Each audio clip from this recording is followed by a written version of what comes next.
Hey everyone, my name is Suyash and welcome to my YouTube channel. In this video, we are going to do a high-level overview on how Google ADK manages context with the help of state, session, and memory. So let's get started. So today, we will look at how Google ADK manages conversational context. When people say that their agent has memory, they often mix three different things. Okay, and today we are going to clearly separate them. One layer is for the conversation thread. One layer is for the dynamic working variables. One layer is for the long-term recall. So for example, if I say my name is Suyash, should the agent remember that forever? Maybe yes, right? But if I say book a flight next Tuesday, should the agent keep that forever? Probably not, right? Because it was a one conversation or one time thing, right? So if we store everything in one place, we'll either lose context or create a messy memory that's very hard to debug. And that's why Google ADK has these three different layers which allow us to structure this information and store it accordingly. Now we know that LLMs don't actually remember. They're stateless, right? They don't have a memory of their own. They only know what's in the prompt right now. So the real job of the agent framework, Google ADK, is to decide what context to carry forward and do it in a way that we can observe, that we can debug, right? And for that, ADK has this context stack. So the session is for a conversation. It's a container which is for the current interaction. Then we have state, which is more of a working memory. It's more of like a key value dictionary, and it has dynamic variables which are used during the conversation. And finally, we have the memory, which is so-called the archive. It's the store or the library of past interactions.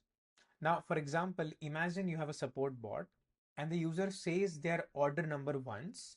If the bot keeps asking for the order number in every message, it will feel dumb, right?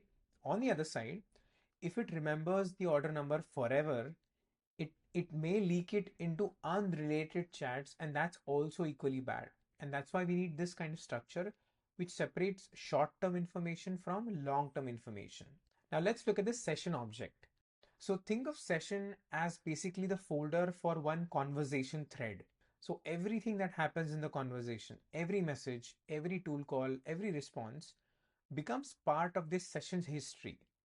And that's why sessions are so important for us to debug. For example, if your agent suddenly calls a tool which you did not expect, where do you go? You go into the session and you look at the different events where a tool call was made and you try to understand why was it incorrectly made, right? So conceptually, a session has some identifiers like the ID, app name, user ID. Then it has events. So in the previous video, we covered events in Google ADK in depth, right? So do check it out. So it has events, which is a chronological history of all the messages and actions that happened. Then we have state, right, which is a context snapshot and the temporary data. And then we have timestamps. So we looked at a session, but what or who manages a session? Now that is done by a session service. Session service is like a database layer for your sessions.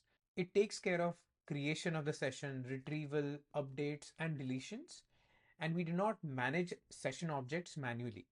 Google ADK provides us with three options. One is in-memory session service, and as the name suggests, all the state information is stored in memory, so it's not persistent. If you close the application, if you close the server, all the information is going to be lost, and we use it mostly for prototyping and local testing. The second option is a database session service, where you can use SQL type structured storage and store the information permanently or persist the information, but we still have to manage this information ourselves. And the third option, and the most production ready option, is the Vertex AI session service. It's provided by GCP, Google Cloud Infrastructure. It's persistent, it's manageable, it's scalable, it's reliable, and it is meant for production apps. Now, I will show you a quick demo where I've used the database session service. So let's go to one of our previous tutorials, which is a callbacks tutorial, which is a 7th tutorial. Now I've run this agent with the help of database session service. I have interacted with the agent in multiple different sessions. Now I will show you how the underlying database looks like for these sessions that we have had with the agent. So this is the database file and this is how the schema looks. There are 4 tables: app states, events, sessions, and user states. If I look at the events, you will see that all the events that happened across all the sessions get stored here, right? And like we covered in the previous video, you would see that the events table has this schema. There is an event ID, there is app name, user ID, session ID to understand in which session this event happened, and then invocation ID, which invocation was this event part of. And then we have the actual event data. So if you see, this is probably the first event that was triggered where the user said hi to the agent, right? So this is the event data. Now, if you look at sessions table, you will see that there were 3 sessions, right? And like we saw in the conceptual understanding of the session container, it has these fields: app name, user ID, the session ID, the state, and then the timestamps. And then the user states table has the user information. Because we are running this in local, we just have a single user.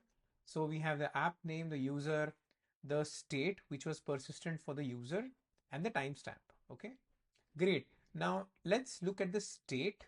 So state is more of a scratchpad, right? Which tracks the dynamic variables that are needed during the conversation. For example, user underscore theme is dark, right? Booking step is payment, cart items is a list.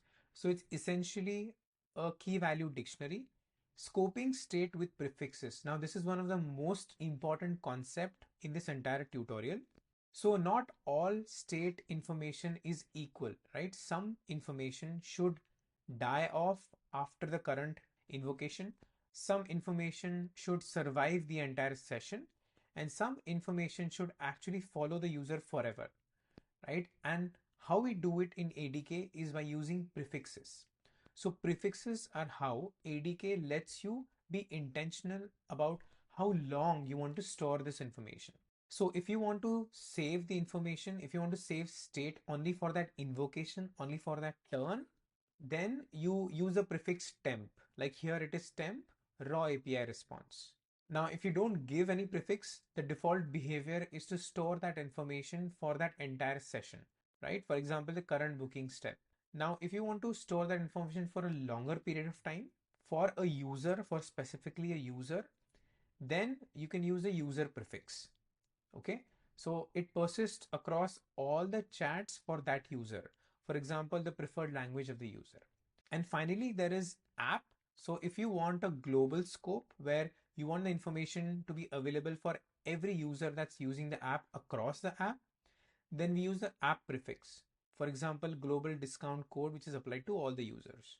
So prefixes determine the lifespan and visibility of the data. Go back to the code of the callbacks tutorial. You will see that we have a couple of callbacks in which we are updating the state, and we have used this user prefix. So now wherever we have used user prefix for the state update, you will see that it came up as part of the user states. So you will see that because we used the user prefix, that information was stored at the user level, right? All this request count, LLM calls, and so on. Now we looked at what state is, but how do we update it? So one of the ways is to use the output key method. And what this does is it automatically captures the agent response. So for the agent class or for the LLM agent, there is a parameter called as output key. Whatever the agent's response is gets stored under this key. And if you have seen our previous tutorials, they should be familiar to you, right? So if we go to one of our previous tutorials, for example, the parallel agents tutorial, and if we look at the travel planner sub-agent, right, you will see that we have used the output key for all the sub-agents so that the output of this agent is stored under this key in the state, and then it gets used in the instructions with the help of this templating format. So this is one way where you update the state, and we just looked at how do we inject the state into the prompts, right? One important consideration is if you are not sure if that key is present in the state, you can use a question mark and This way, Google ADK will not throw an error if that key is not available in the state. Another way to update the state is to use a context object. So the recommended way for tools and callbacks is to use the context objects. Okay, and we've done this in the callback tutorial. You will see that for all the callbacks, we have a callback context object, and wherever we are updating the state, you will see that we are using this callback context to update the state. Now, lastly, we have long-term memory. So now this is memory that goes beyond the session and across the sessions. So what generally happens is at certain point in the session, the current session gets ingested into the long-term memory store. And how this happens is we typically use the after agent callback. So after every agent's response, we use a method which allows us to store the session in the long-term memory store. So we can use a method add session to memory on the memory service inside the after agent callback. And what this will do is it will ingest the session in the long-term memory. Now, when you do this across sessions, there may come a time where in the new session, the user may ask for some information, and at that time, you provide a tool to the agent which allows the agent to recall from this memory store, to search across this memory store into the past sessions to see if there is any information that's relevant to the current user query. For example, if the user says, "What did we discuss about Project Alpha last week?" What the agent will do is we will give a pre-built tool like search underscore memory, or you can give a custom tool. And as part of the tool, the agent can search across this long-term memory store and retrieve information. So it creates a custom query and it searches across the memory store, retrieves the results, and using these results, it's able to answer the user query. So a memory service essentially has two objectives, right? To ingest, to store, and to retrieve.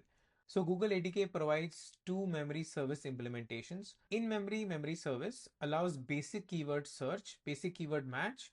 There is no persistent, and we typically use it in development. Whereas the Vertex AI memory bank service allows us advanced semantic search.